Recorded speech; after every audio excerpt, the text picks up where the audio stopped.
Good morning and welcome in here on YouTube on the Lorain County Sports Network as we've got high school baseball on tap for you coming your way as the original start time was scheduled for noon earlier this week, then moved to 11, and now we may be in a delay waiting, and hopefully we'll get underway by noon. Max Drummond joined alongside Gary Tollett, Chris Scheinman, as well as Johnny G, and we're here at Firelands High School as they're taking on Rocky River in a non-conference matchup today.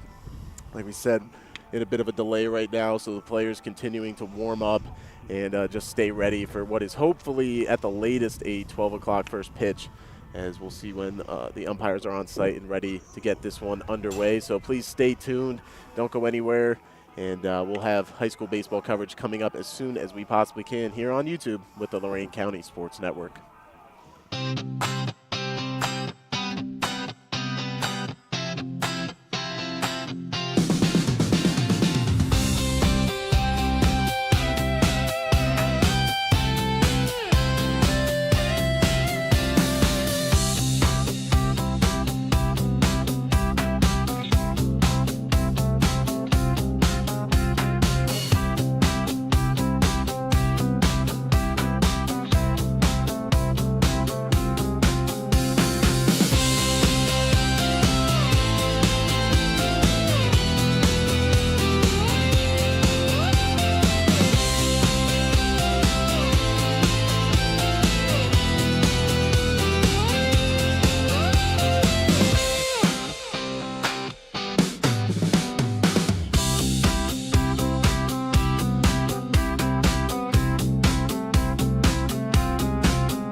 Returning live to Firelands High School for some baseball here on this Saturday afternoon. Max Drummond back with you, joined alongside GT. Gary, great to have you out here. It's a beautiful day for baseball. It is, man. Thanks for having me. I'm excited to get a game under my belt. Usually we're in the football booth, but we'll branch out to the ball fields a little bit, get some diamond dirt on us. Yeah, as we are just a couple hundred yards away from that football field here on Firelands High School campus. They come in with a record of 8-8 on the season. Coach Dan Ransom in season number 12 as they square off with Rocky River, who enters 8-6 under new coach Craig Morrow. As we've got a nice non-conference matchup here, and that's got to be an interesting dynamic to break up the LC8 schedule here for the Falcons.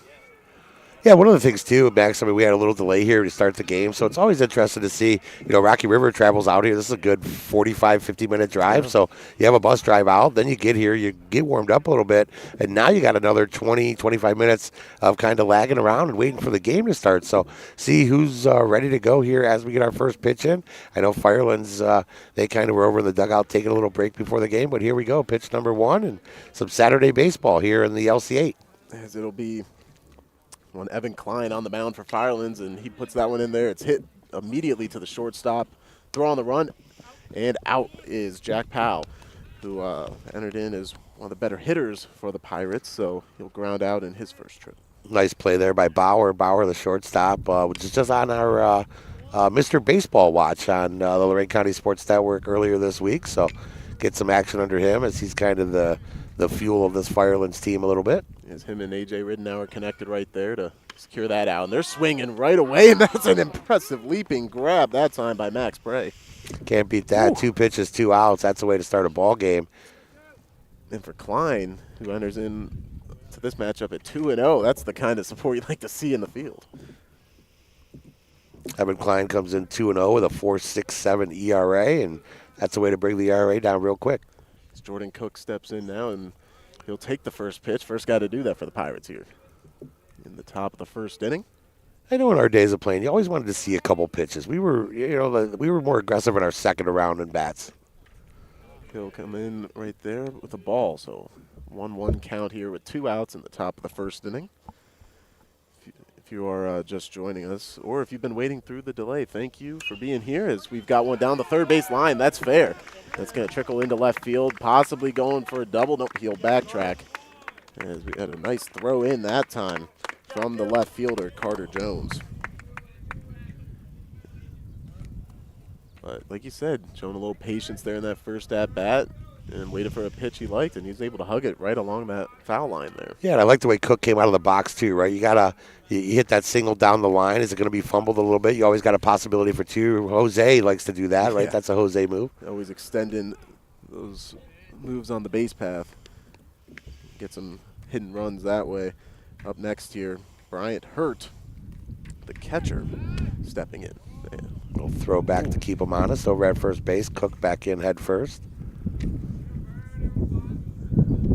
So the 0-1 count, and he's moving. He got a nice jump there. Boy, no shot. No shot. He probably could have gone in standing if he wanted. Yeah, no shot there. Klein didn't look him back, and boy, as soon as he broke the home plate, he was gone. Runner in scoring position with 2 out. Now you put a ball in play, and you get a run home in the top of the first. Is Hurt hitting .273 on the season with 9 ribbies. Swing and a miss that time. Big swing there by Hurt. Boy, he was looking to go downtown. Hurt, the catcher here for the Pirates, batting 4th. 1-2 count here for Klein. The radial wind throws just a little low, or kicks up some dirt there as the ump will come in and clean the plate off. Klein with that real short step to the to home plate. Not a big leg kick, just kind of a slide step. And I'm interested to see. I didn't see if that's how he throws when he's out of the windup. But he's a very quick step to home plate to avoid another runner taking off on him. Yeah, and I was just about to say, with a pitch like that, you'd think it'd be hard to read, and you'd have to kind of wait to go for a stolen base. But not Cook, as he's able to pull that stolen base off earlier in the at-bat. That one cuts right through the middle. Nice scoop play, and he's going to have a close call there, but out number 3. And Firelands will come to bat with the game tied up at 0 next here on the Lorain County Sports Network.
returning here for the bottom of the first inning from Firelands High School, as we're able to see Klein get out of not so much a jam, but able to escape that inning unharmed and with not too many pitches burned. And a quick one, 8 pitches, Max. 8 pitches to get out of the inning. It's always good. Anytime you can stay in single digits and get 3 outs is a big deal for a pitcher. And we'll see if Nathan Ishmael from Rocky River can replicate that here for his Pirates, as he enters in for his 7th appearance on the season.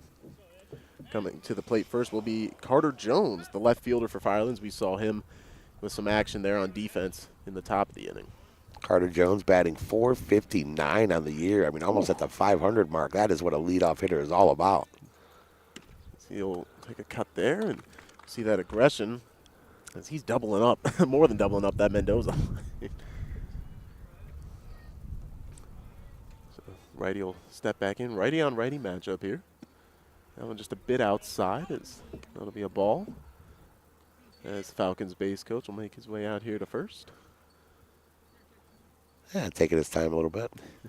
Find some time for his hitter. Boy, Swing. Jones way out in front of that, Max. And we'll see what kind of variability that Ishmael brings here in his pitching. You got a 1-2. Here's where you want to waste one, right? Go up high with a high fastball. Or just throw the bender right over the plate and sit him down with that, too. Yeah, as Jones not able to defend the plate that time, and that'll be a strikeout to start the bottom of the first. So Ishmael, obviously, with some nice breaking stuff right there, froze him. I mean, Jones never even took the bat off his shoulder. Now Case Rogers will step in for Firelands, the right fielder. The windup in, and he belts that one over to left center. We'll see if it gets down, and a great running catch that time. That'll be the center fielder, Elliott Millen. Way to move on the run right there, right? Gets the wheels going, tracks the ball down. That's a tough play when you're coming from that heading opposite of your glove hand, and you're going to catch that ball below your waist, and didn't have to go to the ground. Nice play. Yeah, and it really looked like he was heading for that gap there, so he's able to help his pitcher out. We'll see a check swing. Doesn't matter, though. That's in there for a strike. And it's been a pretty aggressive pitching on the season so far for Ishmael. 20 strikeouts to 9 walks, actually 21 strikeouts, as that's a pop fly there by Ridnour. And that'll go right to the pitcher, and he'll end the inning himself. So 1, 2, 3 go the Falcons, and we'll head to the second here on the Lorain County Sports Network.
Back here for the start of the second inning from Firelands High School, as the wind is picking up, but just some partly cloudy skies overhead. A lot more favorable conditions than we were expecting maybe earlier in the week. Yeah, I know earlier they were talking rain maybe this morning. That kind of avoided that. Now they're saying maybe some rain moving in later this evening.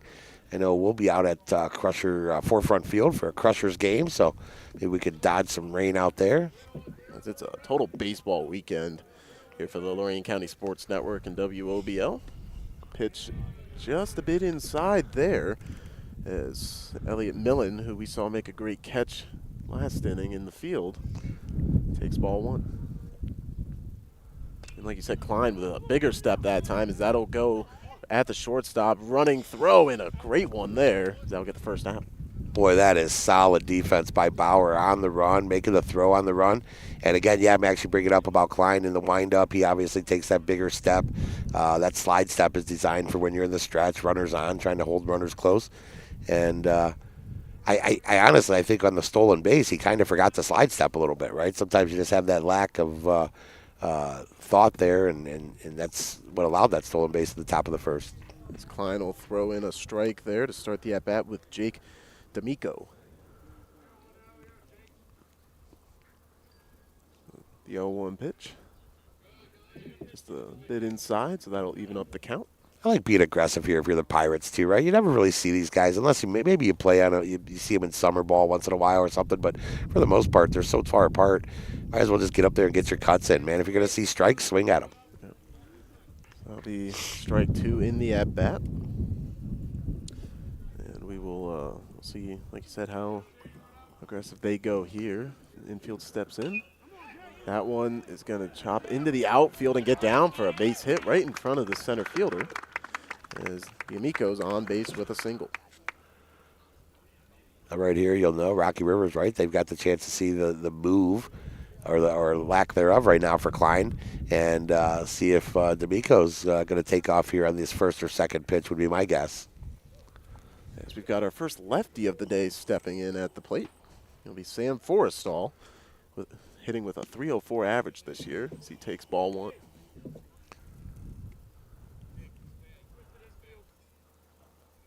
Don't be surprised on a steal here, Max. Right now, there you go. Everybody thinking the same thing in the whole ballpark, right, buddy. Good job by Klein reading that to keep him honest as he's able to throw that into A.J. Ridenour.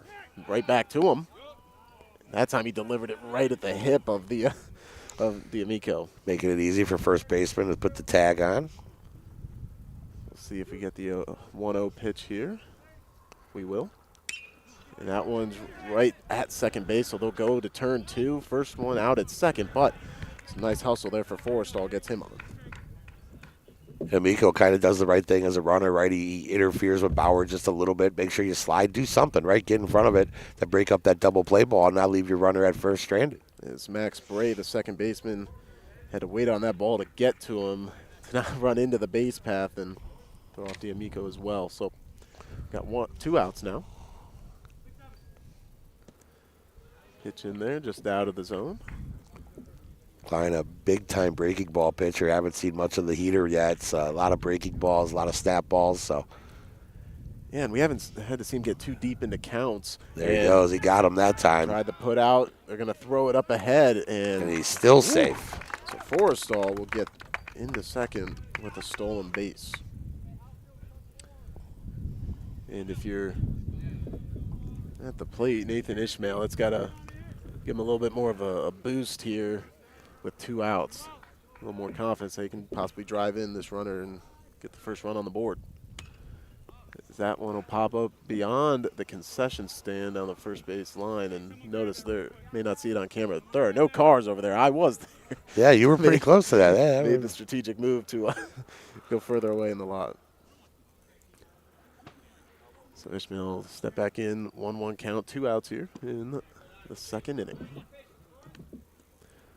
Boy, you hate to see that, too. You get a runner picked off, you got him dead to rights, and he just outruns the throw. Yeah, heads up play to get up to second base for sure from Forrestal. Low pitch. So 3-1 count here, and now Klein got the count against him. This comes after a very quick and decisive first inning of pitching.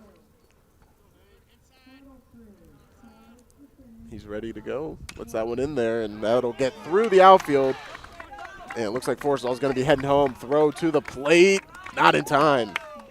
And a heads-up play there by the pitcher Ishmael to get up ahead for a double.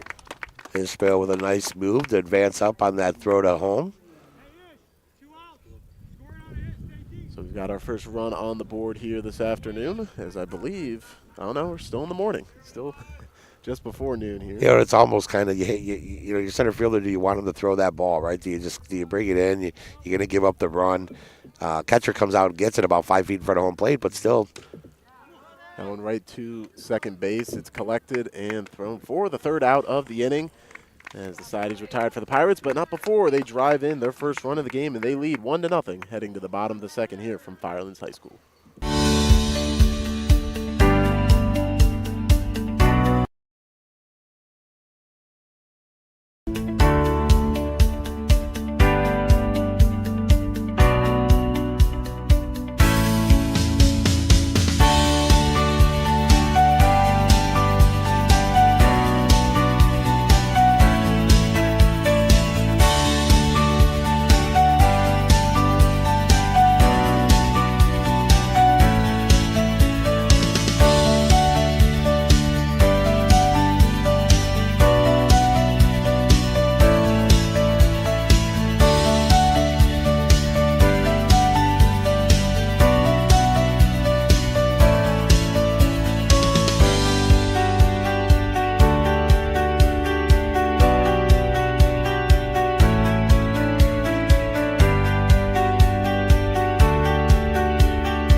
Back here on YouTube with the Lorain County Sports Network, and this coverage this spring wouldn't be possible without some great organizations and partners in the area, so we want to take a moment to thank them. Yeah, of course, Spitzer Auto World in Amherst. At Spitzer, our world revolves around you. Lang Optical in Elyria, thank you to them, Kim and Shannon and all the group over there. Without them, I'm not seeing this field today because they are the provider of my spectacles. You can see the difference with Lang Optical. Brian Baker, thank you for all of his support. Dover to Reber Jones Funeral Home and Cremation Center, where families come together to remember. And Great Lakes Honda West in Elyria. Take advantage of the Honda Spring event happening now at your local Honda dealer. Great Lakes Honda West, a proud partner of the Lorain County Sports Network. Big thank you to all of them, and right there we'll see it go down the left field line, and Bauer leaving the count up at 1-1 to start the bottom of the second inning as they're trying to work their way back into what is now a one-run deficit. As we've seen some nice pitching so far from Nathan Ishmael, and he was the one that drove in. Helping his own cause, buddy. Helping his own cause. So wind up in, and just a bit low outside. So 2-1 count.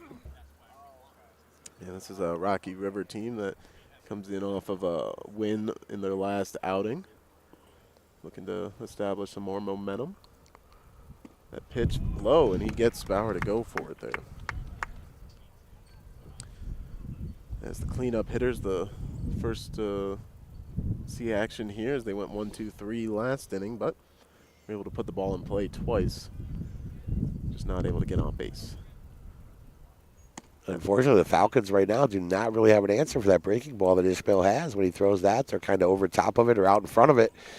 Fastball, he really doesn't have the command on right now. That one, another fastball high and out of the zone. But the breaking ball, they don't have an answer for.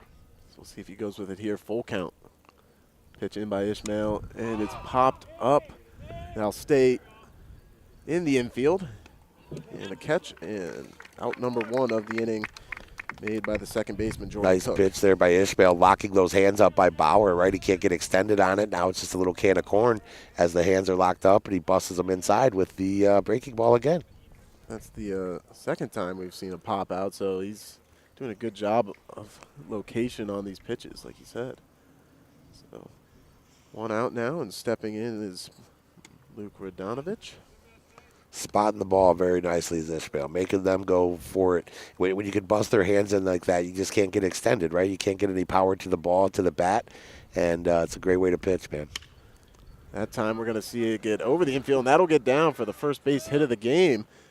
Thought about going to, but Radonovich will stay at first, and he'll get a single with one out. Radonovich stays hot, batting .333 right now on the year. That'll add to that average for him.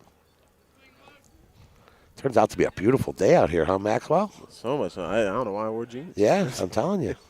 Where's my fruity drink? As we'll be on the lookout for those. Braden Alberti stepping in, and he'll try to look for a big hit here, and we'll see it pitch out. Checking in as the catcher gets back, and I know it's a little different at the high school level. Got to wonder if the catcher will be a steal threat here. See the short lead off from first. And I think we'll see a asking for a timeout. 20 years of baseball, Max. I think I had 2 stolen bases as a catcher. And you take pride in those. Absolutely, I'd buddy. say those 2 are better than 20 from a Absolutely. outfielder. So we'll see him pitch over again and throw over, and Radonovich still safe. First pitch of the at-bat inside, and we'll see Alberti lean back away from the plate for that one. Well, it's good, too. Now you got your first base runner, right? So now you got to make Ishmael go to the stretch. See, does it throw him off a little bit? Not all pitchers like to throw from the stretch, right? Especially when you're a starter, you're used to being in the windup. You see him looking a lot. He's bobbing that head a little bit. Isn't throwing his flow off. He goes over for a 4th time here during this at-bat. So he's very concerned about a potential stolen base. Radonovich with not a big lead either. I mean, that's not a real threatening lead right there, but there he goes. He takes off, swing and a miss, and the throw in there a little short of the bag, so Radonovich will get the steal. Little short hop over the bag. Wait a minute, they're making him go back to first. I wonder, did he make contact on that swing? It didn't foul ball. sound like Okay. it, but it was caught, so 1-1 count. Batter interference, possibly hearing from other members of our crew, Okay. Johnny and Chris, so big thank you to them for helping us out there. All right, so batter interference. He's going to sit down. That'll be an out, and Radonovich's going to go back to first. And now you're sitting there with 2 outs and a runner on first, Max. So tough break there for Firelands as Evan Klein will step in. We'll see if he can help his cause the way Ishmael did in the top half of the inning. Puts it in play. That'll stay in the infield right to the pitcher, and he'll flip it over, and that'll be out number 3. So we'll head to the 3rd inning, and Rocky River still holding the 1-0 lead here on the Lorain County Sports Network.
Back here on the Lorain County Sports Network for the start of inning number 3, as Evan Klein returns to the mound for Firelands.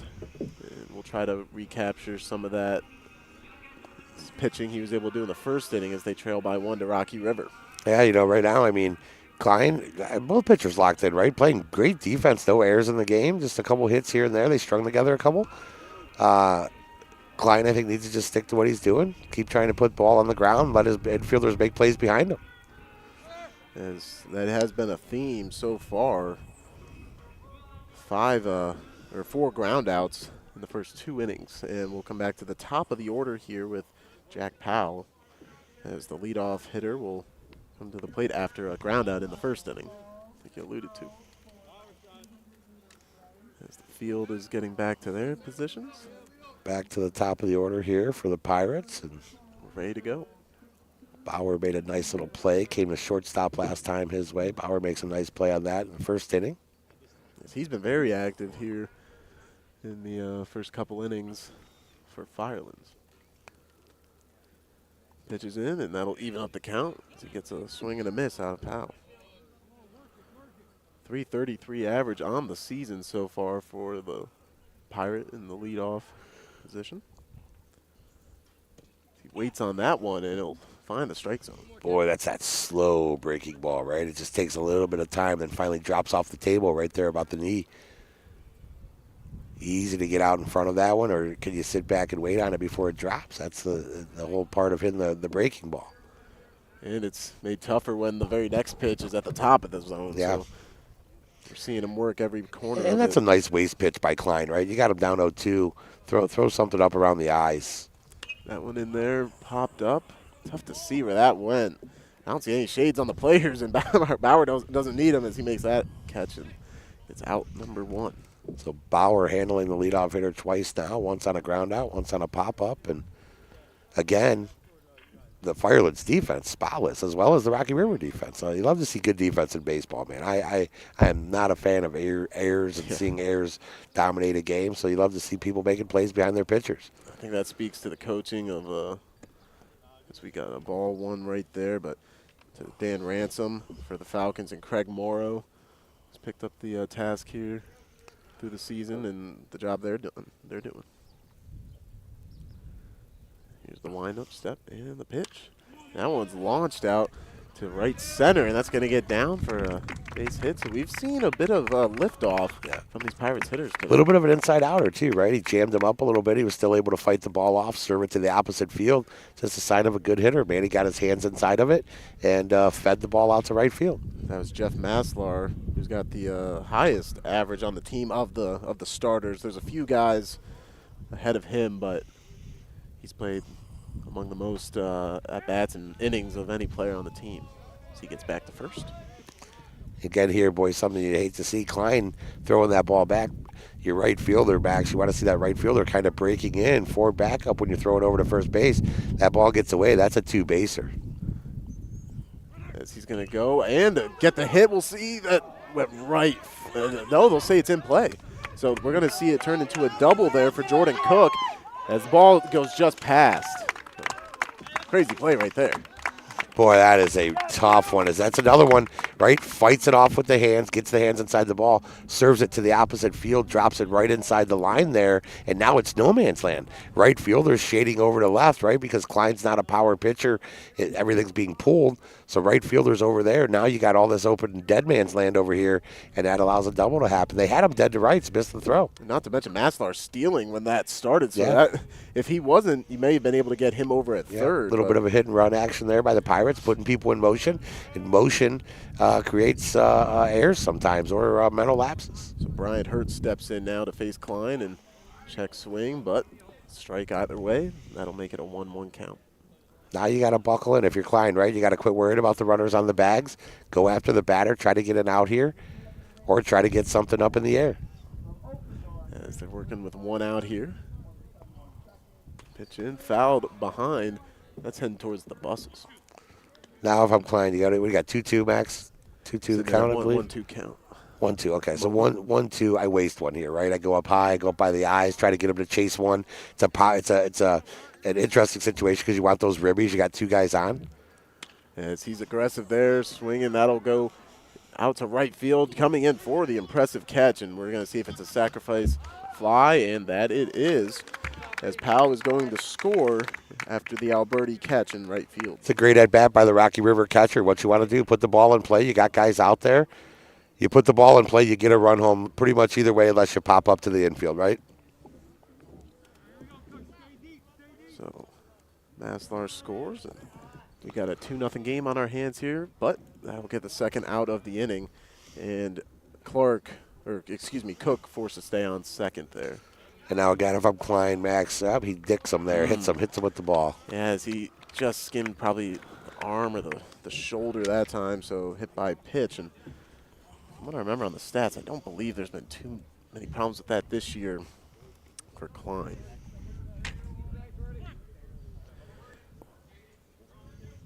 So reset here is coming to the plate next. I believe that'll be Elliott stepping in. Or check that, Jake D'Amico. Elliott Millen with the walk right there. Klein tries to go back to second. You got to be careful there. Your center fielder's way out there, right? He's playing deep. And for good reason with all the hitting we've seen. Absolutely, but you throw that ball away, and that runner's got a chance to score now. D'Amico was able to get a single his last time up in the in the second inning. As Klein attempts to do some damage control here with runners on first and second. Swing and a miss there. So I'll bring it to a 2-1 count now. And again, if you're Klein, you got 2 outs. Your main focus is the batter, right? Don't worry about the runners. Get the batter. You got 2 outs. Get out of the inning. Go hit. Wind up. And wow, that one, they're going to say, hugged the arm a little too close once again, so bases are juiced now. I almost wonder if maybe after this, the Pirates hitters, maybe they'll inch a little closer to the plate now. They're able to take advantage See what of. Klein does here. He could go back to the windup if he wants with the bases loaded, right? Nobody's going anywhere, or he could stay in the stretch, which he's going to. And Sam Forrestal, the lefty, comes in now, as he had a fielder's choice and got all the way around the bases his last time up. Also, now if you're Klein, you're in that danger zone, right? One big hit here could just blow this thing open. That one's low. And just right now can't find the spot, man. Cannot put ball in play, or cannot put the ball over the plate. 2-0 count. Got 2 runners on by 2 hit pitches. And we have 2 outs, so they're just looking for that final out, and that'll be 3 balls now. And got to put one in. 2 hit batter is a better way to say it, I should say. As with 2 outs and a 2-0 lead. Pirates looking to add to it, and that one just out of the zone, and he's going to walk in the second run of the inning. That's not what you want to see. You don't want to start walking in.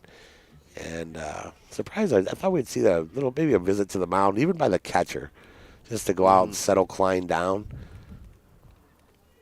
Forrestal will get that on base there. Second time he's reached base. And now Ishmael's really got a chance to help his own cause here as he comes back up. He's responsible for the first run of the game with an RBI single and could really open it up here as we got 3-0 here in top of the third. Klein ready to go here. Lets that pitch go and it'll be just low. Good scoop that time though by the catcher as Luke Radonovich has been able to keep those low pitches in front of him. Bases loaded here in the third inning, top of the third. Klein puts that one in the zone. It's going to go right into center field and caught. So he gets out of the jam without giving up any more damage as Daniel Koth is able to secure that one. So we'll head to the bottom of the third. Firelands with some work to do, down 3-0 to Rocky River here on the Lorain County Sports Network.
Here in the bottom of the third inning from Firelands High School as those Falcons come to the plate here. We'll start with Daniel Koth, who ended last inning with that catch out in center field. And they've only been able to manage 1 hit so far, so they're looking to get a little consistency going at the plate here. Ishmael has done a good job to this point. Boy, that's one of those in between. You see the ump there, Max. He wants to raise the arm, but he goes, no, we'll go with a ball on that one. That makes it a 2-0 count. That one, Koth thought about letting it rip, but he lets that go by, 2-1. And now, being at the 8th spot in the lineup, you have a better idea of what's going on with the pitcher from the dugout, and looks like they're trying to make him work here. 3-1 count. Yeah, and your Ishmael, he gets to settle in a little bit now, right? You got a 3-run lead. I mean, as well as he's pitched, now you can really just start to let loose and go after the batters. As Ishmael's ready, line the pitch. Just a bit high and out of the zone, so he'll draw a walk here to start the bottom of the third. That'll bring up the number 9 hitter, Max Bray, as he'll step in. He's missed a couple games this season, but when he's played, he's been serviceable. 5 RBIs on the season. Batting .241 for Max, 4 runs, 7 hits, and 31 plate appearances. And we'll see a steal there. Rocky River looks like they're ready for it. Sliding in right under the tag. What? And hard to tell. There was an announcement from the ump there. Maybe looks like they're saying the Rocky River defender may have been in the base path or something. Yeah, boy, I'm not sure how that is. Rocky River straddling the baseline or the bag there. Seemed like the right way to do it. It was a good throw to second that time from Hurt. As it looks like Craig Morrow will step out, look for an explanation there. It was tough to tell even if he did get the tag down. Obviously, it was a very close call. Odd slide, too, as Kothi kind of slid all the way back there as it almost buckled his knees a little bit on him. As we'll see an explanation here from our umpire in the field ahead of or during Max Bray's at bat, and the first pitch was a ball, so we'll have a 1-0 count here. Bottom of the third. Discussion over, and we'll get back into the action here with Kothi on second and Max Bray returning to the batter's box. Ishmael ready as he'll keep an eye on second. Pitch in there just a little bit outside, so 2-0 count.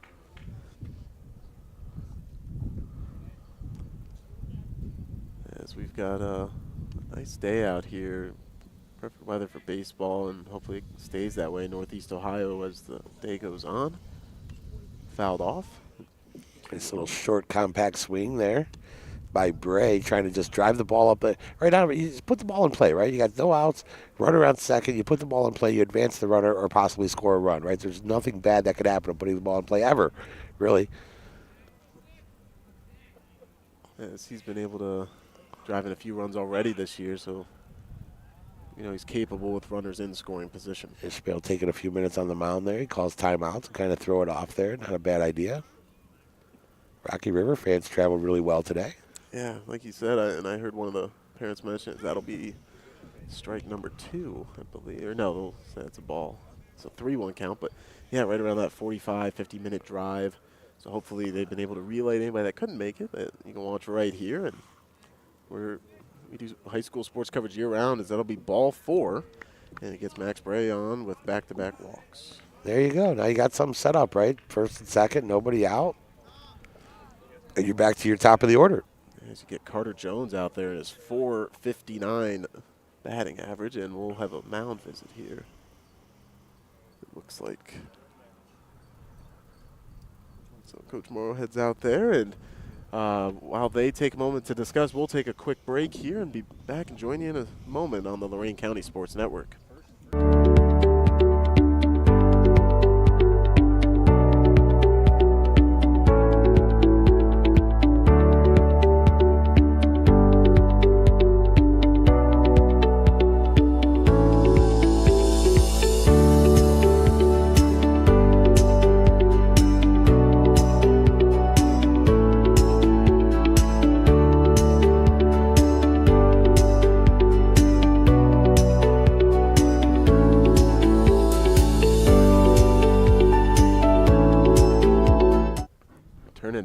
Here in the bottom of the third inning, no outs, and Firelands threatening.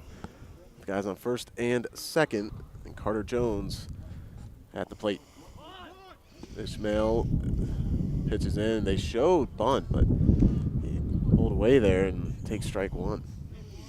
Yeah, and I like the idea, right? Sacrifice him over, get a, but I mean, do you want to take a bat out of Carter Jones' hand? He's batting 459, or is he putting for a hit there? You never know. Yes, he's been pretty active at the plate this year, even has an extra base hit to his name. So Ishmael's pitch in there. It looked like just a little bit wider than he wanted, so that'll even it up 1-1 count.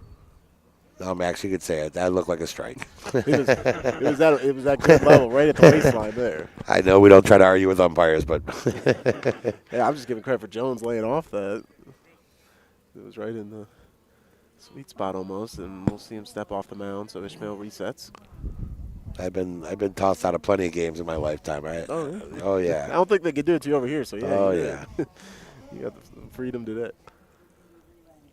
Ishmael ready. And that one put up into left field. We'll see if he can get under it, and that'll be a fly out there. Secured that time by Forrestal. There you go. Runners can't advance. Too shallow to move anybody up, and that's a great job by Ishmael to get an out on the books here. So certainly would consider that mound meeting with Coach Craig Morrow a success.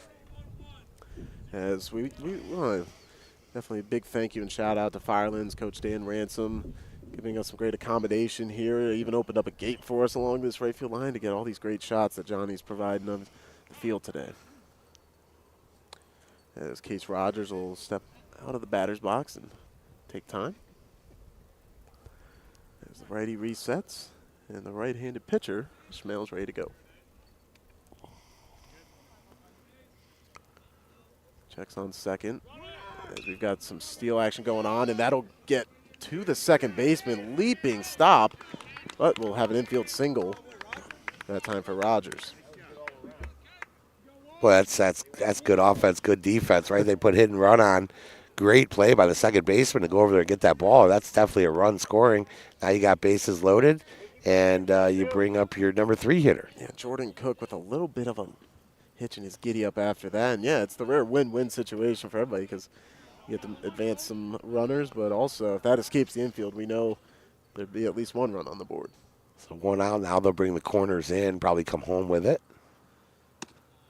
Pitch just a tad high there for A.J. Ridenour, who was able to get a line out in the first inning, so we'll see if he can get out of the infield here and give his man Kothi on third a chance.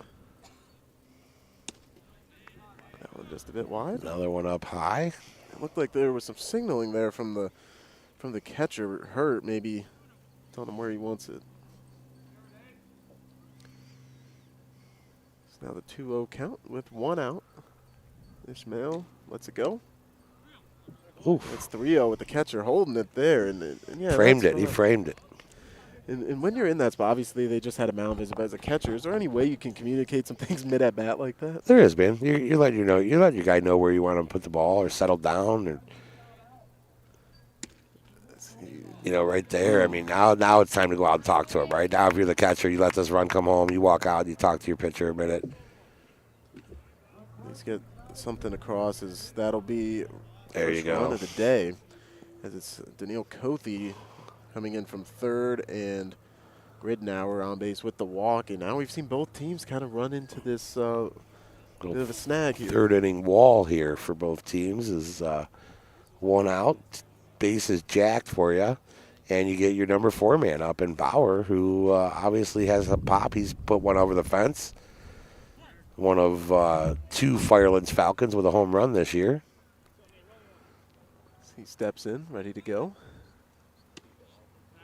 Thought about it, but he holds off, and that'll be ball 1. And then I think this also speaks to what we were mentioning when they were having some problems in the first 2 innings. Now the whole lineup's had a chance to see it, and they're adapting. Yeah, and I think if you're Bauer right now, I mean, you don't swing until you see a strike, right? You gotta see a strike. He's thrown 6 in a row, 6 balls in a row. You got to see a strike before you start swinging the bat with bases loaded. As he shows patience there and has to duck out of the way a bit, so 2-0 count. And then he puts that to ball. That time it's going to left center, and I think that's going to get down at the wall, so 1 run scores. A second one on the way. They're sending the third, and Bauer thought about going for a triple, but he'll stay in with a 3-run double, and they take the lead. Big time jack by Bauer. He didn't wait to see a strike. He saw one and he hit it. And Firelands goes up 4-3 as it hits the gap. And boy, the ball just carried there. It's weird that the wind feels like it's blowing towards us, but if you look at the foul pole or at the flag pole, it's blowing straight out to left. So that'll do a number for the Firelands dugouts. Luke Radonovich comes in now. And he takes no time to get involved there as he hits it directly to the shortstop for out number 2, but he'll move Bauer over to third. Move the runner along, give him a chance to get another one home. And Falcons with a nice little inning here. We go 0-0 first and second, and 7 runs out of the 2 teams here in the third as Alberti comes up now.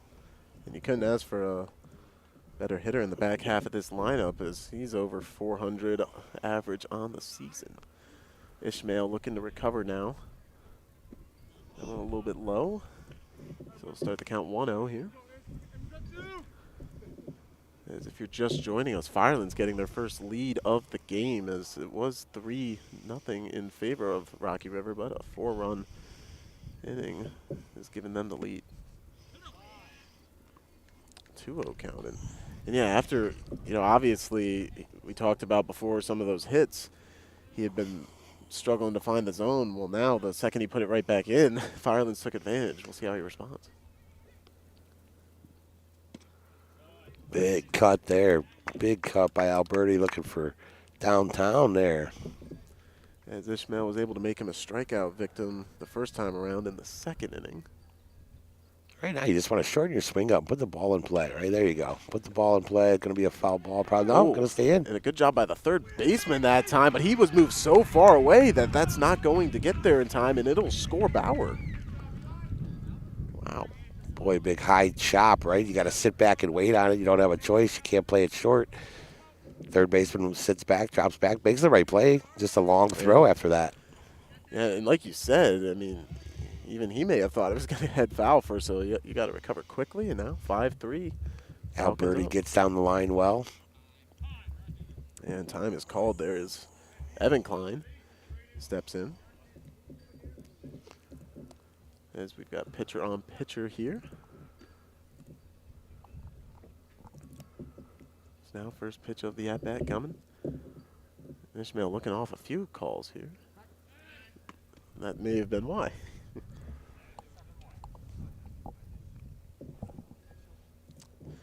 There's right there Alberti looking over at his base coach. He sets. Ishmael delivers that one in just a tad low. And if you're Coach Dan Ransom, you got to love the way your hitters have responded here in this inning. Yeah, absolutely. Way to come back after giving up 3. Another ball. Boy, Ishmael right now just really struggling to find that zone, Max. As he had, done a good job in 6 appearances limiting the walks. He'd only thrown 9 on the season. Gets back in with the strike zone there. 2-1 count. Because, yeah, he had a 2-to-1 strikeout to walk ratio coming into this game, and you can't ask for much more out of your pitcher than that. Firelands has been able to figure him out a little bit here. It's a bit of a pitch out there to keep Alberti honest. Meanwhile, for Klein, this has given him a nice amount of time to separate from that top half of the inning and reset here as he's at the plate. Waits on that one in there for a strike, so full count, 2 outs, as we'll most likely see Alberti going here. Just heard some of the Pirates defenders communicating. They said just go 1. Don't try to do anything. Yeah, no, he's taking off. It's 3-2, 2 out. There he goes. There you go. Swing and a miss to end the inning, so Ishmael recovers there and is able to strike out Klein. But we'll head to the 4th inning with the Firelands Falcons taking a 5-3 lead here on the Lorain County Sports Network.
Back here to start the 4th inning from Firelands High School in what's become a very sunny day out here as the Falcons get a little bit of juice and respond with a 5-run 3rd inning. So they're now up by 2 runs.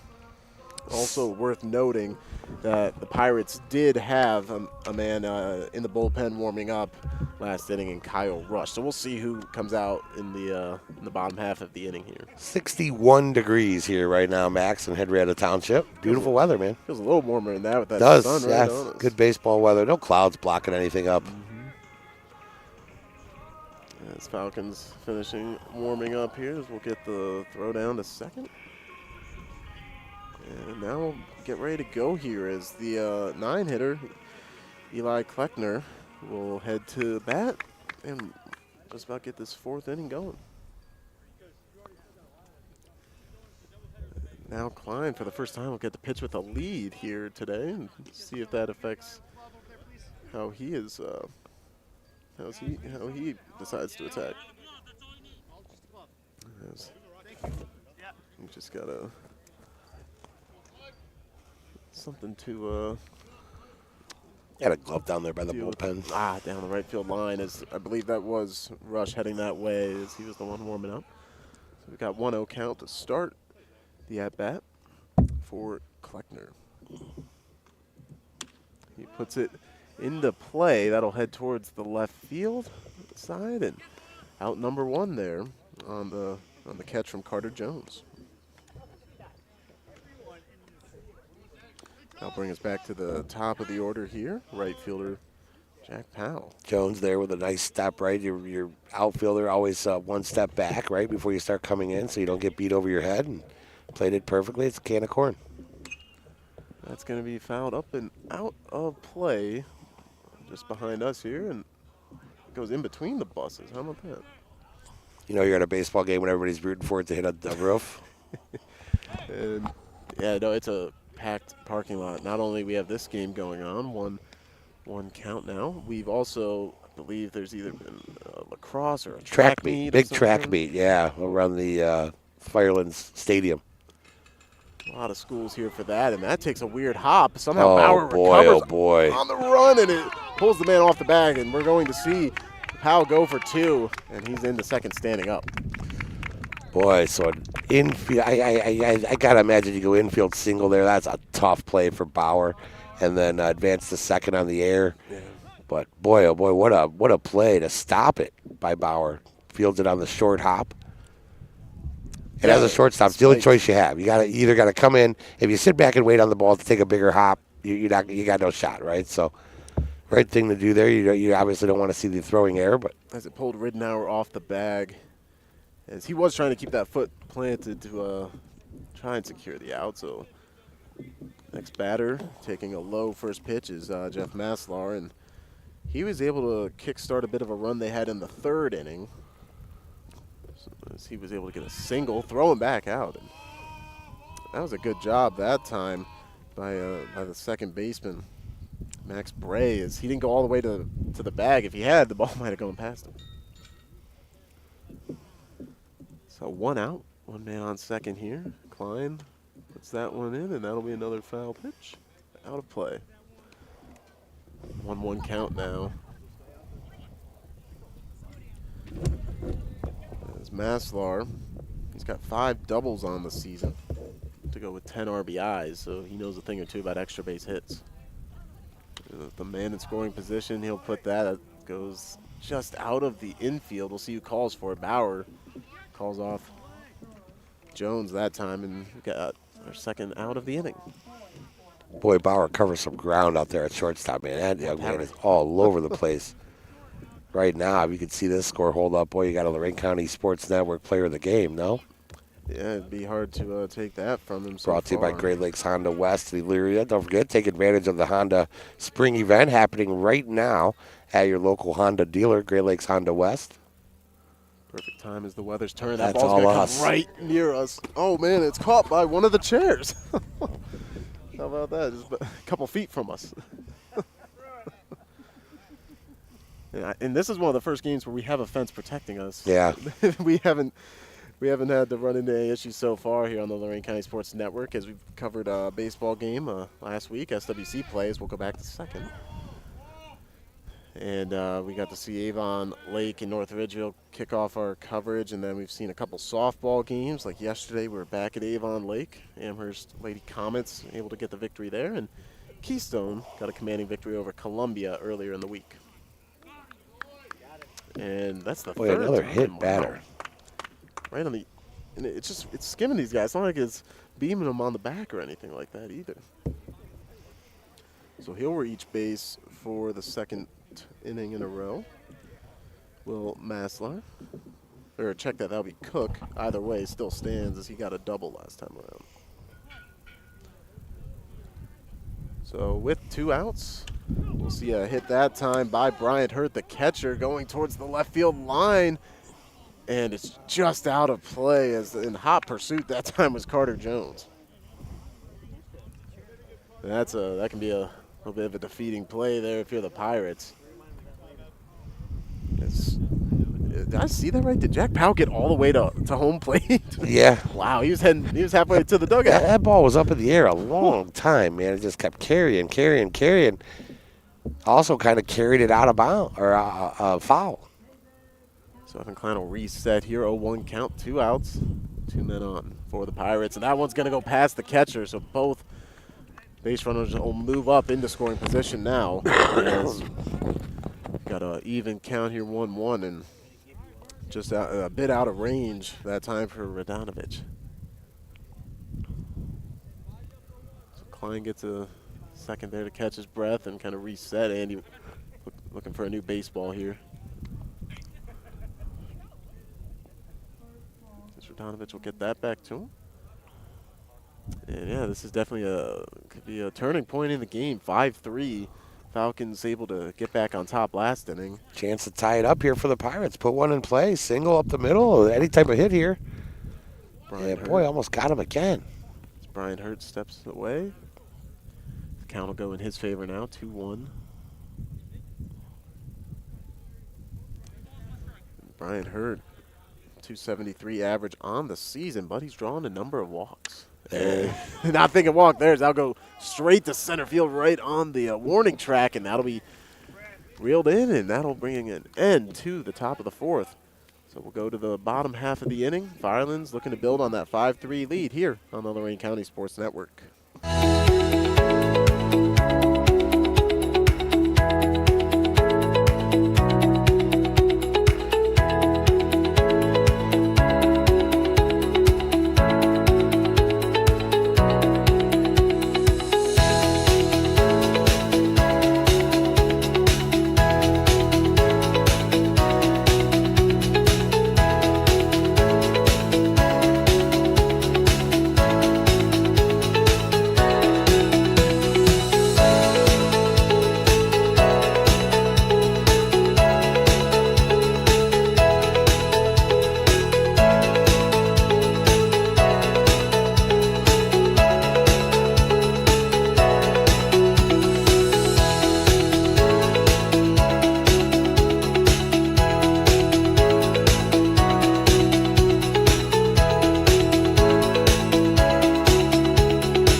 Back here for the bottom half of the 4th inning as Firelands able to get out of a bit of a jam last half inning, and now we'll get to come back to the plate.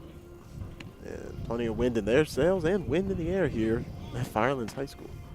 Yeah, Rocky River got a shot there, Max. I mean, you got 2 men on and just got to put the ball in play, and he does.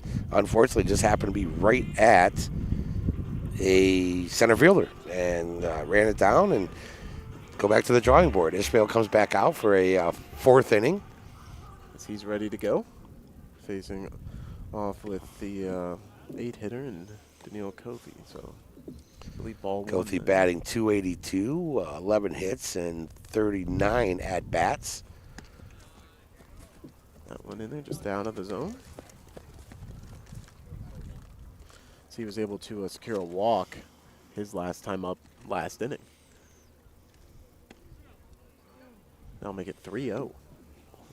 So he did a great job being patient last time around, looking to do it again.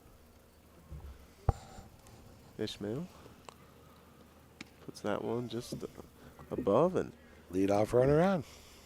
And it is worth noting we did see once again Kyle Rush out in right field warming up in between innings, or at least helping warm up. So we'll see how soon we get him on the mound, or they'll let Ishmael ride this one out. Stepping in now is Max Bray, second baseman. He'll take the first pitch. It's in there for a strike. That feels like it's going to be a key for Ishmael if he's going to go a little bit further in this game. He's getting those first pitch strikes. Getting ahead of the hitters, yeah, absolutely. Much easier to pitch ahead. As he looks back at first. Checks on Kothi. He's ready to go. Bit inside, and I've seen both pitchers not afraid to work the inside of the plate, especially against these righties. Little action out there. The Firelands bullpen as well, Max, as we get ready for the 5th inning for them coming up. So Klein with 4 innings pitched, 3 earned runs.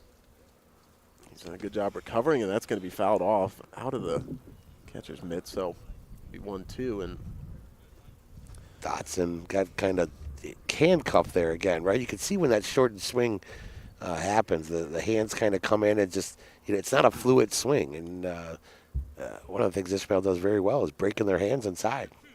Yeah, I got to wonder if on some of those hits we'll be able to go back and look. You can go back and look right now if you'd like. We'll see if the stances have been opened up at all to try to deal with that. So now Ishmael ready. Wind is flying here. That will go just a bit outside. It was a good stop there by Bryant Hurt, who did go out and have a couple words with Ishmael before that pitch. 2-2 count. Bottom of the 4th. Wind up, and a great frame there to pull that and keep that in the zone, and that's going to be a strikeout there for Bray. That's what we call a knee buckler, Max. That front knee buckles a little bit because you want to swing at it. You think it's going to be out of the zone, and it drops right over the zone. That's a great pitch by Ishmael. Gets him on the breaking ball for strike 3. His 4th punch out of the game here. As with 1 out, it'll be Carter Jones coming to bat for his 3rd time of the game, and we'll see Koth get back in time there. Carter Jones again batting .459 as a leadoff hitter. I mean, that is just off the charts. And remarkably, Ishmael been able to keep him off the base paths today. Yeah. That continues. 0 for 2 has not touched the bases. And I believe that'll be it. Yeah, first ball of the at-bat. So 1-1 for Ishmael as he's ready to deal. Swing and miss. You heard it get a little bit of the bat there.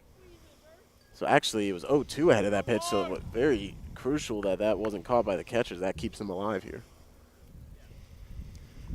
So see a bit of cleanup there. Here's another, Max. You got 0-2, their best hitter. You got a runner on first, you're down 2. Waste a pitch here, right? If you're Ishmael. See if you can get him to nothing around the zone. See if you can make him chase something, right? Give him that sweeping breaking ball or something high with a fastball. He's doing a lot of checks there. Lets it go. And, yeah, he almost got Jones to go fishing that time. Now you come back and you just go at him, right? Now you don't make him think. Go at him. Again, the breaking ball has been the sweet one for Ishmael, so throw your best pitch right here. 1-2 count. 1 out. We'll see the runner go, and that time Hurt just forced to hang on to that one. The exchange out of the glove to the hand wasn't going to be there for Hurt. He knew it, did the right thing, doesn't try to throw the ball, make a foolish throw and throw the ball away into center field. So now you got another runner in scoring position. 1 out. The stolen base there. And there you go. Swing and a miss for strike 3, so brought some heat on that one. Comes back and ties him up with the fastball, right? He has him 0-2. He goes curveball. Tries to make him fish. He's looking for it again. He comes back, blows a heater by him. Nice pitch by Ishmael. Way to get out of it. Gets the 2nd out of the inning, and now he'll face Case Rogers. Was able to put one in play last time up and sped his way to first on an infield single. And he's going at it right away. That's a bloop single right down in right field, and that's going to send Koth home. Throw to the plate just down in front, and that'll be an RBI single that time for Case Rogers. Case Rogers jumping on that first pitch, little breaking ball, drives it out to right field, serves it out there, and Daniil Koth gets in for his second run of the game. In back-to-back innings, it's been identical for him. Walk, stolen base, and then a run. So very productive there for him, and we'll see the first RBI for Rogers today. 6-3 now. The Falcons up. Got him doubled up here. See that one hit into the gap. No, that's going to be stopped by the shortstop. Boy. Low throw, not there in time, and the hustle single for Ridnour. Boy, that's a heck of a play by shortstop over there. He even got to stop that ball. As that'll be Jake D'Amico there delivering that one. And Rogers there, I'm not sure. He might have slid. He might have thought the ball was coming to second. But that's the case. You'd love to see Rogers there kind of stay on his feet. And as that ball leaves that shortstop's hands, now he advances up to third base, and you put runners on first and third. Probably going to see a pitching change here. Yes, we are. And you couldn't ask for a better batter to be heading to the plate in Aaron Bauer, so that's probably why. As Craig Morrow visits the mound, and we'll see Ishmael head to the dugout as he gets an applause from the Pirate fans that have traveled out here today. So our replacement out there looks like it'll be Christopher Johnson. Looks like he's getting that arm ready. So as he warms up here in the bottom of the fourth with 2 outs, we'll take a quick break, and we'll come back and bring you the rest of the inning here on the Lorain County Sports Network.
Here as we get the bottom of the fourth inning resumed from Firelands High School after a quick pitching change there for the Pirates. Entering the game, Christopher Johnson. He's finished warming up, and at the plate, cleanup hitter Aaron Bauer, as he's looking to do some damage here with runners on first and second.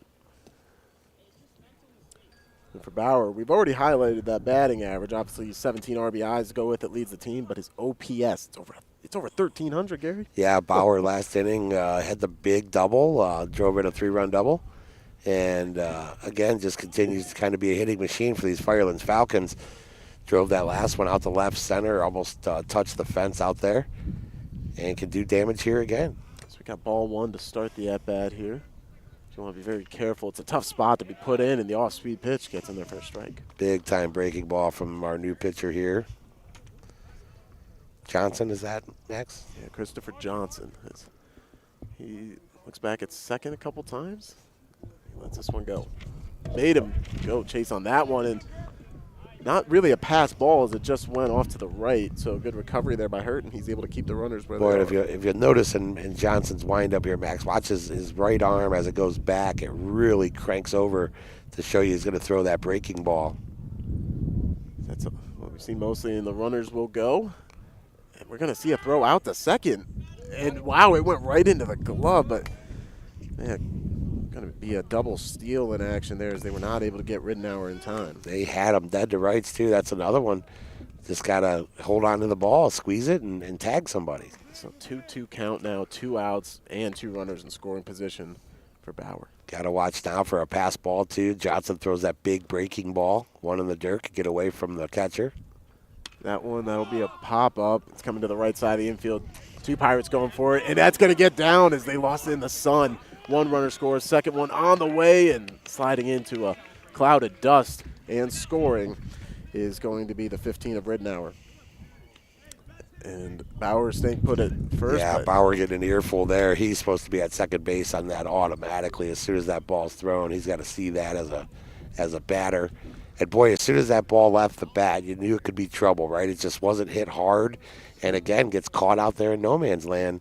And two-run single for Bauer. That's RBI number 5 for Bauer now here in the 4th inning. Here, that was some great plays in the field.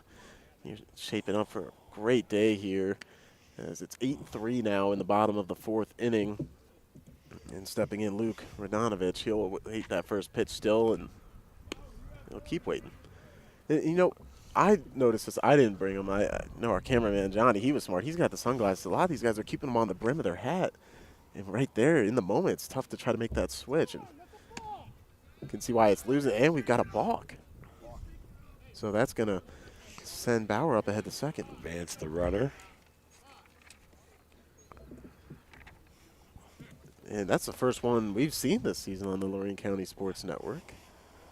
That's just all comes down to judgment call there. Bauer going to steal for third. Hurt throwing, and the slide. It made him come in a little bit short, so we've got a throw out there, and that'll end the inning.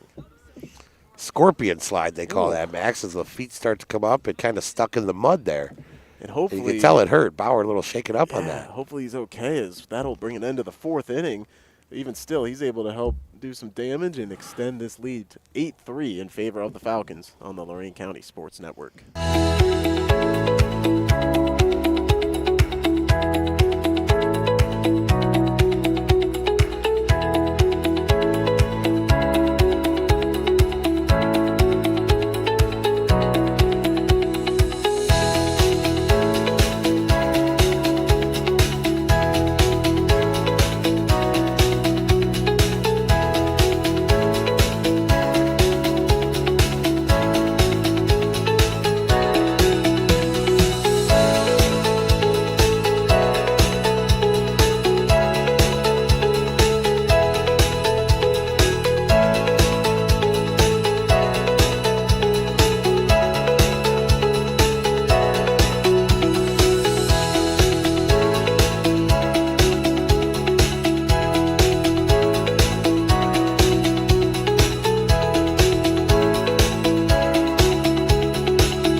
Back here as the wind is gusting at Firelands High School, and we wouldn't have it any other way, as we'll take this kind of weather for every game of the season if we could. Absolutely.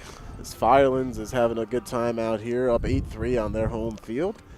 And Evan Klein will come back out for a 5th inning of work. Only bad thing, Max, that wind right now means storms later usually, right? Because that's that wind blowing in the storm from the west there. But we'll see. Never know. Firelands right now go down 3-0, come back 8 unanswered runs, 5 in the 4th and 3. I'm going to check that. 5 in the 3rd and 3 in the 4th, and now sporting a 5-run lead here. That last inning, 3 runs on about 5 hits and a couple walks there, one walk, and putting innings together, right? Being aggressive on the base paths too, right? When you're on the base paths, the more you can run, the more action you force people into making a play, right? And sometimes you can force errors. And that we saw a little bit of that. And last time Firelands was out on defense, they did get into some trouble, but Klein was able to navigate out of the inning, and now he's pitching to Elliot Millen, who was able to draw a walk back in the 3rd inning. So at the start of the game, we saw a lot of these Rocky River hitters going back-to-back innings with hitting. Now it's spaced out a little bit. As in the 1-1 count, that one's fouled back right over by one of our yard signs there. Thankfully, it avoids it. So 1-2 count now as Klein will look to finish off, get the first out of the inning. Pitches in, and that one's fished out of the low part of the strike zone. We've got 4 Falcons converging. Nobody can get to it. There's nobody on second. And that's a close call there, but a single for Millen. A little drops it in there, right? In the no man's land there again and over in the right field. And everybody's playing back so far. Just no chance to get there. Nice little single there by Milner. And yeah, it's an interesting spot. Luckily, over from his first base spot that time, Ridenour was able to get to second to ward off any thought of him maybe turning two. As he's active there for that throw out. Back in time is Millen. So cut and miss there for Jake D'Amico, who's 1 for 1 and also got on base with a walk earlier in the game. So even though he came in with one of the lower averages on the team, he's been a bright spot today. Millen going to be taking off here on any one of these pitches would be my guess. Just a little low there.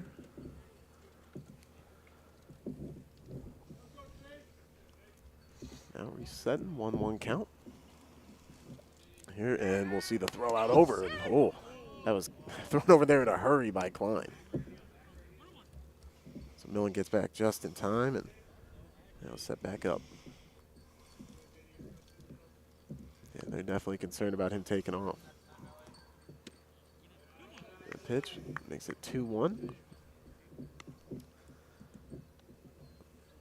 As D'Amico has 8 RBIs on the season for the shortstop. So Another one to make it a little bit close. I'm Millen. I'm going right now, boy. This is you got him primed up. He's come over twice. He's been close. He's not going to come a third time, I wouldn't think. Right now is when you take off. And you read his mind as we got a swing and a miss. Batter trying to get out of the way. And he did not get out of the way in time, so got some interference there. So the runner will go back to first, and we've got the out right there. So that'll be out number 1 here in the inning. So runner back to first. We've seen a few plays like that today. Just it's not the cleanest outing so far. Millen had the right idea there. I mean, I'm definitely taking off there. And that ball goes right in front of us, and that's going to, on the throw-out attempt, send Millen up to second base. So one way or another, he found his way. And we almost, we almost thought about opening this gate directly in front of us. Good call. And having the other one closed. But, yeah, the 50-50 worked out in our favor. Can't always say that.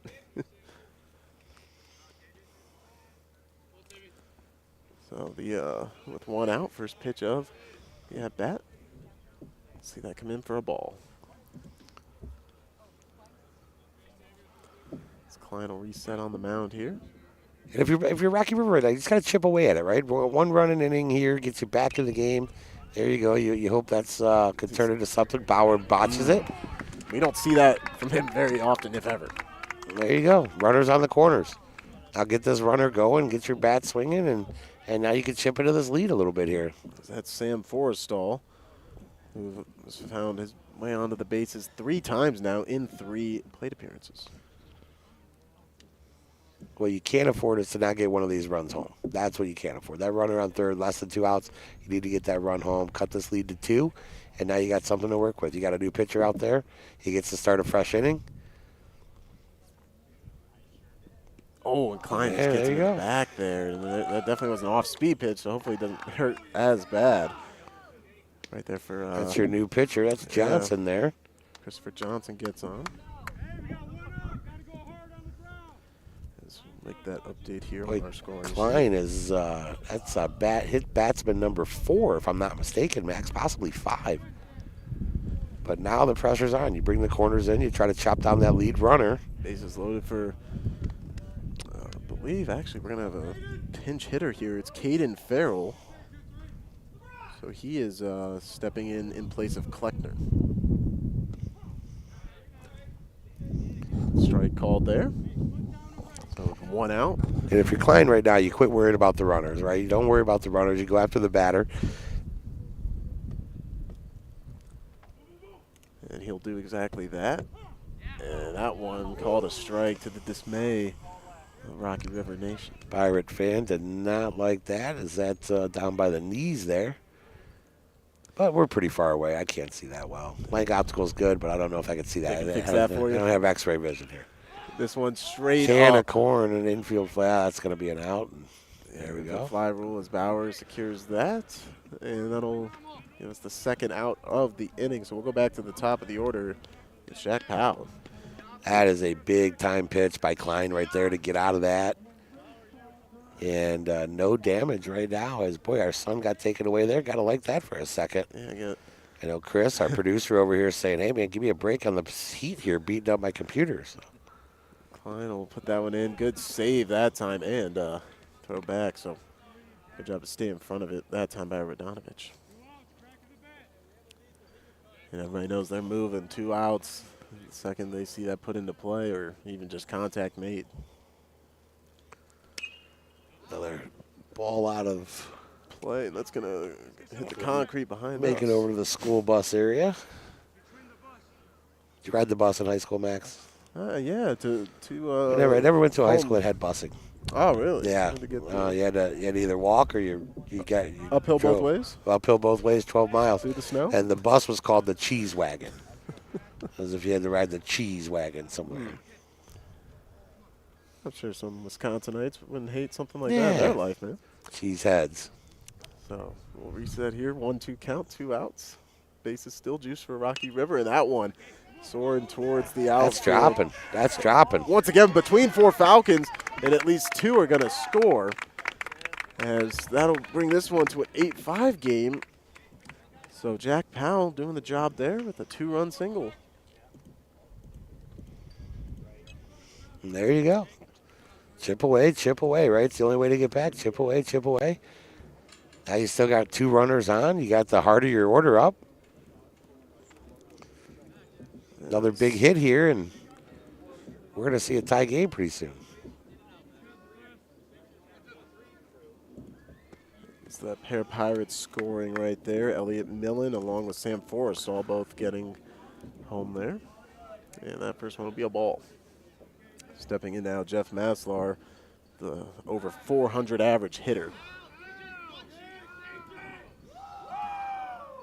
And not in time there on the throw out. And this miniature rally started by the Pirates. It's given some energy to that dugout. So Klein pitches that one. That's coming pretty close to the foul line here. It'll go out of play and caught to secure the third and final out. That time is A.J. Ridenour. So we'll head to the bottom of the 5th. And the Pirates have cut into this lead 8-5 here on the Lorain County Sports Network.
Some more action continuing on. This game's not over yet as the Rocky River Pirates have cut in what was a 5-point lead, or 5-run lead, excuse me, for the Falcons. 8-5 as we get the bottom of the 5th going here. Coming to bat, Luke Radonovich. As he'll once again face Johnson. Johnson with that big curveball, breaking ball. Guess that would be a curveball. Maybe a slider he could be throwing, I guess, but more than likely a curveball. As he's been slowing down the MPH on these pitches compared to the starter earlier in the game, Nathan Ishmael.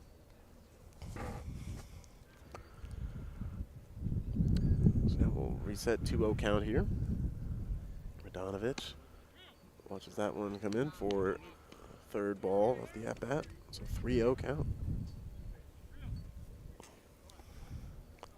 And for Radonovich, he's 1 for 2 on the afternoon. Watches that one go to the dirt, so he'll head to first. Not what you want to see after you have an inning where you kind of rebound a little bit, right? You get back in it just a hair, and we're going to pinch runner here, Max, for Radonovich. It looks like heading our way, and I think this will be the first appearance of the day. As we'll have Graydon Crane go to first base. Crane looking to take off here, it looks like. And he'll have to wait a moment as this one's put into play. Converging on his 3 Pirates and wow, extended. Nice catch, Woo. nice catch. You know, nice all around right there. Nice base running by not taking off there. He got halfway, but the right fielder coming in on that. That is a nice play right there by our right fielder from Rocky River. Yeah, Jack Powell, the leadoff hitter, who drove in 2 runs last inning, or in the top half of the inning, extending for that. So now that'll bring up Evan Klein after how birdies fly out. First one in there for a ball. As we've seen him find his way a little bit here as Johnson. And he was, when he entered the game, he was put in a tough spot with a few runners on base. We'll see the steal attempt, no hit attempt, and he's going to slide in there safely. Boy, he picked the right one to go on, the big breaking ball. By Graydon Crane. I got to think we're just about to the end of Klein. That bullpen starts warming up again. It's a good eye out there in left field, and he'll swing and miss on that pitch, so that makes it 1-2 count. As Klein has yet to be able to get on base here, but he's more than made up for it with how he's pitched throughout the afternoon. That one a little bit high, evens out the count.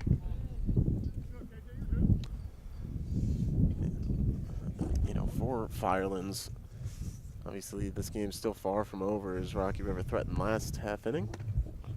High pitch there, full count coming. But, you know, with all of the effects of the schedule, they get at least a day off, but then they jump into multiple games next week, especially conference ones. So, like you said, manage Klein and the rest of your pitching staff. Is that strike 3? Nice out pitch by Johnson. There you go. Limit the damage, right? You gave up a walk, no big deal. You got 2 outs down. Now get out of it. You still got a chance to keep chipping into this lead. Neil Kofi with the big swing and a miss. Yeah. And he'll kickstart what was a very productive 4th inning for the Falcons. He was able to draw his 2nd walk then, so 3rd plate appearance here. Swing and a miss. Quickly finds himself down in the count 0-2 with 2 outs. Runner still on second is Crane. Here comes that big breaking ball right here, Max, to sit him down. Oh. There it is. That gets past and got 3 up, 3 down inning. Or, excuse me, 4 Had up, 1 walk, 3 down. So we'll head to the 6th with the Falcons still in the lead 8-5 here on the Lorain County Sports Network.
Returning to action here at Firelands High School. As we've got a change on the mound to start the 6th inning of play. Garrison Lee will take over in relief effort after an outing that I would say got stronger as it went on by Evan Klein. Gave up a couple runs last inning, but he's been able to help them maintain this 8-5 lead. As they'll turn to Lee, who is 1-0 on the season and has a save in there, not to mention his ERA just a hair above 1.0. And this would be a save opportunity if he pitches these next 2 innings. He would get the save here.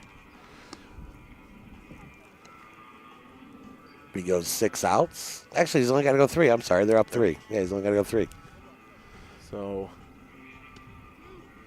they're getting through some more warm-up pitches as he was out in left field while the Falcons were hitting. But still just making sure he's fully warmed up, ready to go. And that'll be the last warm-up pitch we see.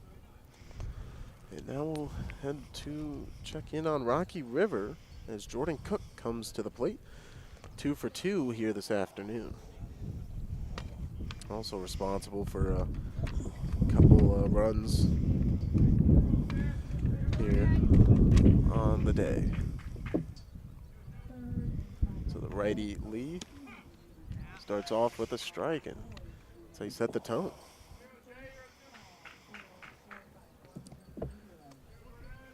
As we're ecstatic to be out here. Big thank you to Firelands and Rocky River, both their coaching staffs. Absolutely, man. The baseball community just doesn't get enough love in Northeast Ohio. A lot of it's due to weather.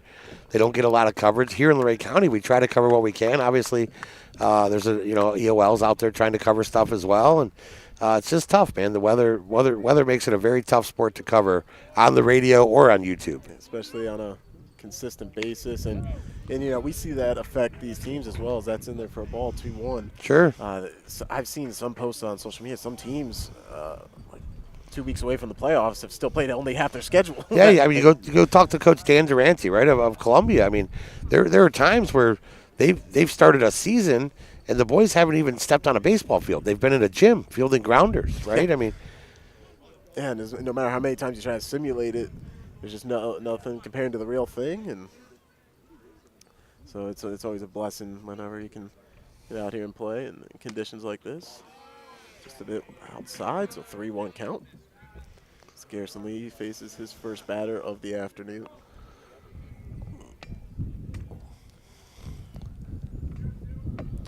Setting up there. The infield tucked in here, or the outfield pulled in here. And it looked like right there, Cook wasn't going to swing at that no matter what. Figured it would be out of the zone. He's forced to step back in, full count. See how that affects him here for this presumably final pitch of the at-bat. We'll see. Lee lets that one fly. That'll go to first base. He's running to go over and cover. He'll get the grab it. Oh, tripping up there ahead of the out. Nice play by pitcher and first baseman, both of them with the little flip there. And for a guy that, facing his first batter of the day, sometimes maybe you can be caught in the ball. Forget to do it. Forget to go over there. Yeah. Good job by Garrison there to help out. And on the first baseman, boy, the ball just died in the grass on Ridenour, right? It just didn't come out of the grass for him. Yeah, so he really had to. And you could see that in that first base area, Johnny puts the camera there. A lot of work done in that first base area right there, probably to get that water off the field from all the rain.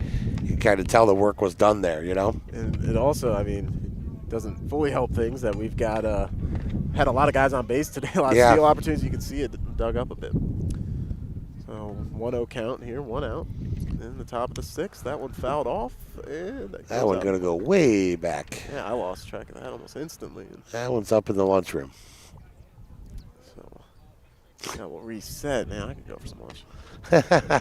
Now we're talking about lunch. Might have to see what the concession stand's all about here shortly. Pitch low and just out of the zone, so 2-1 count. As stepping back in will be the 15 of Bryant Hurt, the catcher, who's been very active both sides today. On offense and defense, he'll belt that. There's another one, man. Right, and falling to the ground to make that catch is going to be Case Rogers. Boy, Hurt has put a nice swing on a couple balls now. That one deep center, that one there, and that is a nice catch by Case Rogers to get the second out here for the Falcons. He had to go real low for that one, shaking off the stirrups a little bit there. It's my favorite style way to wear the old school pants. I might yeah. Yeah, that was my go-to in Little League. So now with 2 outs, we'll turn our attention to Elliot Millen as he takes for strike 1. Garrison Lee will reset. He's ready to go for the 0-1 count here, holding that 3-run lead. Donovich not able to get a hold of that one, so they'll still keep that ball in use though. And I want to remind everybody watching, if you're a baseball fan, pitch in, and that one sent right to first base, able to keep it in front of him for the final out. Is going nice to play by right Ridenour right there. So we'll pick things back up in the bottom of the 6th when we come back. Firelands coming to bat, up 8-5.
For the Falcons will get hit by pitch and head to first to start the bottom of the 6th. Yeah, I want to say a big thank you to all of our partners today. Spitzer Auto World and Amherst. At Spitzer, our world revolves around you. Lang Optical over to Elyria, where you can see the difference. Brian Baker, thank you to him. Dover and Reber Jones Funeral Home and Cremation Center, where families come together. And remember, and of course, Great Lakes Honda West in Elyria. Take advantage of the Honda Spring event happening now at your local Honda dealer. All proud partners of the Lorain County Sports Network, WOBL, and our sister station, WDLW.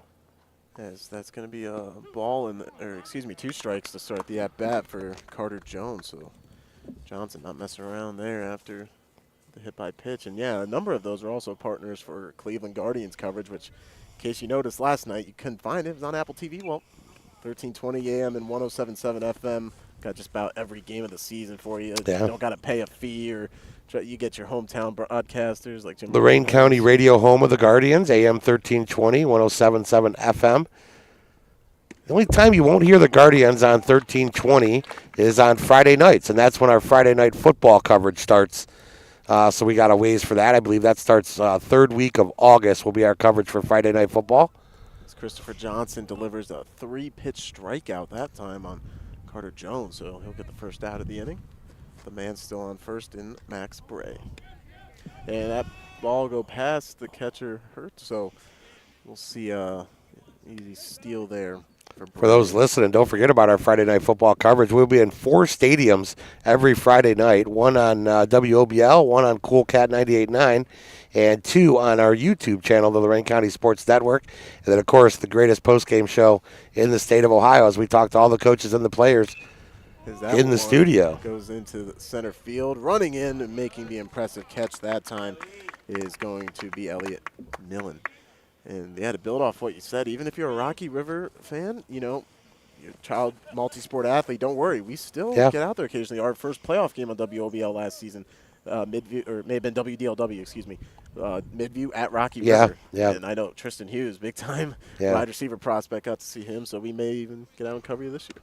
And I mean, just to tell you how much our coverage has grown in high school football, we go from a sports crew of about 5 to 27 once high school football kicks off. So you've got to see that as we'll see a Bull Barch and Legendary Radio Hall of Famer Munch Bishop joins the team. You and Munch have the call on YouTube. Swing and a miss there makes it 1-1 for A.J. Ridenour. And yeah, we had such a fun time in basketball. We've kicked around the possibility of baseball. Just schedules don't always line up, but yeah, we'll be reunited for sure. That one is launched over to left field. That's going to get down as we're going to see them send a man home. That'll be Bray heading towards the plate. Can't get there. They try to get up ahead to Ridenour, who slid in for a double, and now he'll get up to third on the wide throw. So we'll count that down as an RBI double for Ridenour and extending to third on the air. As Bray will score his second run of the game, and he's been able to do so, getting on base. And we've seen a couple guys do this, even if they maybe don't put it in the field of play, get on base with a walk, some steals, and then get all the way around. Wreak havoc, man. Base runners wreak havoc. And speaking of a guy that's wreaked havoc, Aaron Bauer. As he comes up ahead. So 9-5 now in favor of Firelands with 2 outs on the board. We've seen a couple of times with Rocky River, they get to that second out, but they just haven't been able to escape some of these innings. Johnson serves that one up, and that's going to get through. Bauer, what is that, 6 RBIs now on the day? That is number 6, yeah. As he just continues to wreak havoc against the Pirates. Scoring that time is Ridenour from third. So 10-5 advantage, still 2 outs, and resetting here is Christopher Johnson. So he'll face Luke Radonovich, who was able to have a plate appearance last inning and walk. That time he's looking to be aggressive. Chips that one back, so it'll be a 0-1 count to start. Big thank you to everybody tuned in, and like we said, all that coverage coming up year-round. Make sure you not only like this, but subscribe to our channel, and keep an eye on Facebook on the Lorain County Sports Network and Twitter. We'll have updates of where we'll be, with how inconsistent the weather is. That is the go-to spot. We'll update you on where we're going to be, baseball and or softball throughout the spring and into the start of summer. Johnson winds up for the 1-1 pitch. And they'll call a ball there, so 2-1 count. Yeah, right now, boy, you just want to get out of this inning, see if you can come in. Excuse me. Do a little damage batting. Going to be put down the third base line, and they'll say that goes foul. As it's recovered there by Caden Farrell, who entered the game via pitch hit for Eli Kleckner earlier, so now he's out there in the field. Johnson in the middle of his, I believe, second inning of work here. So he lets that one go. And that'll make it a full count here for Radonovich. And now with 2 outs, let's see what he has in store. Runner goes, and Bauer at strike 3. Thank you to producer Chris for going, nobody wants to hear you hacking all over the Lorain County Sports Network, buddy. Christopher Johnson able to close out that inning, but not before Firelands does a little bit more damage. 10-5 as we head to the 7th here on the Lorain County Sports Network.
Turning here for the 7th inning, and Firelands looking to deliver that knockout punch.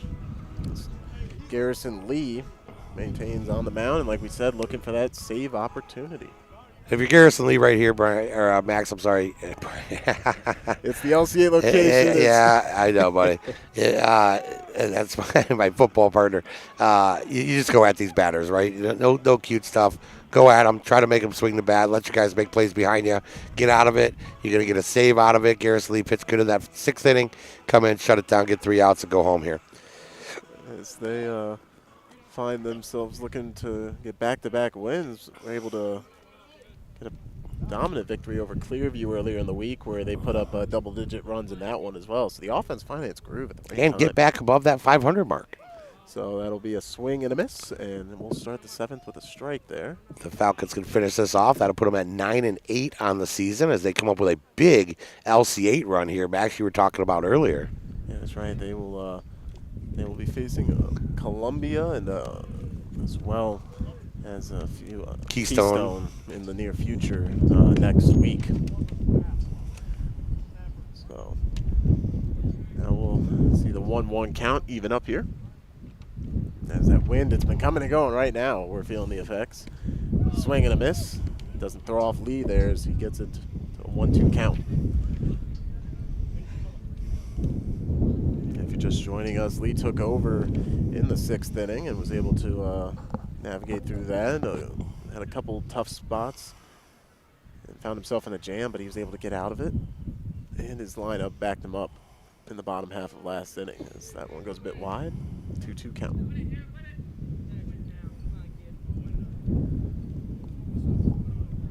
So now both sides will reset, and stepping back into the batter's box is Jake D'Amico. As he'll make contact there, it'll head to the edge of the infield, and running under that is Max Bray, and he'll get the first out of the inning. First one's the most important one, always. And like we talked about, very active by the outfielders, especially as the game's gone on with how unpredictable the wind has made things. Because we've seen some carry and we've seen some stopped right in their tracks and just drop from both sides. Lefty back in there, Sam Forrestal at the plate. So he'll go at it right away. Fouls that one as he got a late release on that hit. Now I'm going to land over in the batting cage. He finds himself 1 for 2 with an RBI.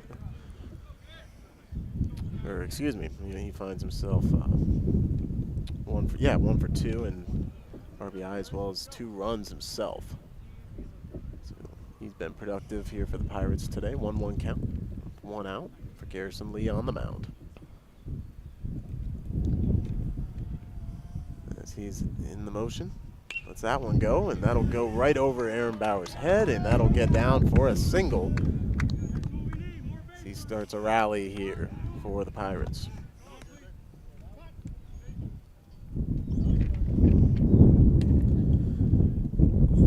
And each of the times he's been able to either be at the plate or on the bases, it's resulted in a run, so we'll see if that trend continues here for Rocky River. Stepping in now, it's going to be, I believe that's Christopher Johnson in there. So he was hit by a pitch his last time up. Need base runners. Need one to start a train, start the rally. In the on-deck circle right now, Caden Farrell. So a pair of 2 relatively new hitters here in the back half of this game. We'll see and how that matches up with the new pitcher from last inning. Does that throw out? On time, but it forces Forrestal to return to the bag. 0-1 pitch incoming. Swing and a miss. That'll make it 0-2. As Lee's been able to be pretty efficient in these at-bats here. As we'll see how he decides to attack here in 0-2. Everyone's ready. Bit low and outside. So the hush goes over the 18th green as he makes this putt. There's my moment of breath here. These runs have come in bunches, so even the Firelands fans know they got to finish strong here. As that one's a chopper over to second base. Smart play there. Get it out. Just get it out. So that will move Forrestal up ahead to second, but 2 outs now. And And the Pirates down to their final. Coming to the plate, Caden Farrell. Impressive couple innings from Lee. And that's how why we know that ERA right at 1.03, I believe. He delivers a strike there to start this at bat with Farrell.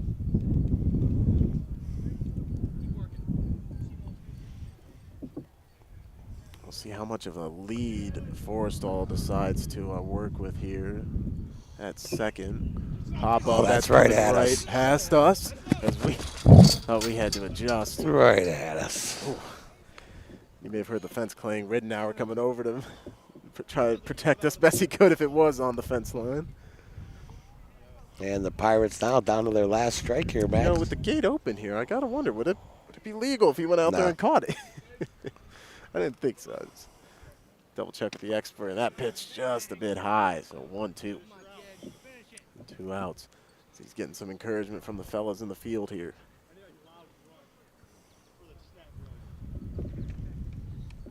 Garrison Lee steps in. Righty's ready. The pitch. Swung on and missed, and that strikeout will give him his second save on the season, and it will result in a 10-5 win for the Falcons. Don't go anywhere. We got post-game festivities coming up. We'll talk to Coach Ransom as well as our player of the game here on the Lorain County Sports Network.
Welcome into our post-game show brought to you by Dovin and Reber Jones, joined by our player of the game here from the winning Firelands Falcons, Aaron Bauer. Aaron, that was a outstanding game from you and your team as a whole. A little bit of a slow start. How'd you guys kind of get back into things?